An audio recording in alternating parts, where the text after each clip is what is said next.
BC కులగణన అంశంపై media సమావేశం ఏర్పాటు చేసిన బీఎస్పీ పార్టీ నాయకులు. పూర్ణి చంద్రరావు బీఎస్పీ నాయకులు కామెంట్స్. కోలాంధ్రప్రదేశ్ పేరుతో బుక్ ని ఆవిష్కరించిన బీఎస్పీ పార్టీ నాయకులు పూర్ణ చంద్రరావు. ఆంధ్రప్రదేశ్లో ప్రాతినిధ్యం లేని కులాల్ని అంతరించిపోతాయని అంబేద్కర్ ముందే చెప్పారు. ఆంధ్రప్రదేశ్లో చాలా ఏళ్ల నుంచి కమ్మ, రెడ్డి కులాలే పాలన సాగిస్తున్నాయి.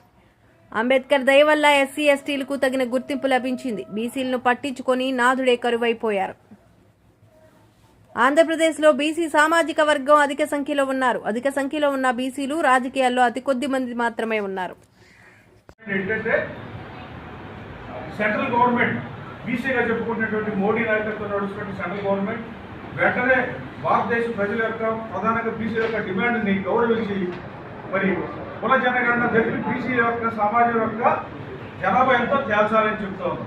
తేల్చడమే కాదు, అది మేము లెక్కలేస్తాం, కానీ ఆ లెక్కలు ప్రభుత్వం దగ్గర పెట్టుకుంటాం. బహిర్గత పరచు అనేటువంటి విషయం చెప్తే లాభం లేదు. ఖచ్చితంగా బహిర్గత పరచాలా. బహిర్గత పరచడమే కాదు, మరి వాళ్ళకి ఉద్యోగాల్లోనూ, అలాగనే విద్యా సంస్థల్లోనూ, అలాగనే చట్టసభల్లో కూడా బీసీలకి వాళ్ళ జనాభా ప్రాతిపదిక మీద రిజర్వేషన్ ఇవ్వాలని చెప్పేసి ఈ రోజున ఈ సెంట్రల్ గవర్నమెంట్ మేము డిమాండ్ చేస్తున్నాం.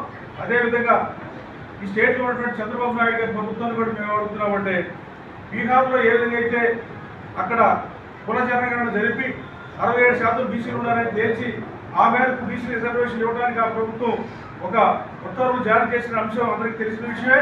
కాబట్టి ఈ రాష్ట్రంలో కూడా ఏదైతే ఈ తెలుగుదేశం పార్టీ బీసీల మద్దతుతోటే మేము అధికారంలో ఉన్నామని చెప్తున్నటువంటి పార్టీ ఏదైతే ఉందో, మరి చంద్రబాబు నాయుడు గారు మీరు ఒకసారి ఆలోచన చేయండి.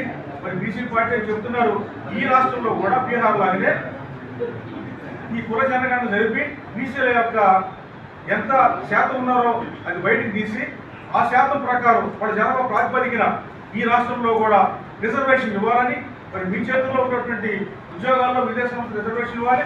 అట్లాగనే మీ అధికారాన్ని బట్టి మరి ఈ ఆంధ్రప్రదేశ్లో ఈ స్థానిక సంస్థల్లో కూడా బీసీలకి, అలాగే నామినేటెడ్ పోస్టులో కూడా బీసీలకి జనాభా ప్రాతిపదిక మీద మరి రిజర్వేషన్ ఇచ్చి మరి మీ చిత్తశుద్ధి అనేటువంటి బీసీల మీద మీకున్నటువంటి ప్రేమని మీరు తప్పకుండా మరి బీసీలకి తెలియజేయవలసిందిగా మేము డిమాండ్ చేస్తున్నాం.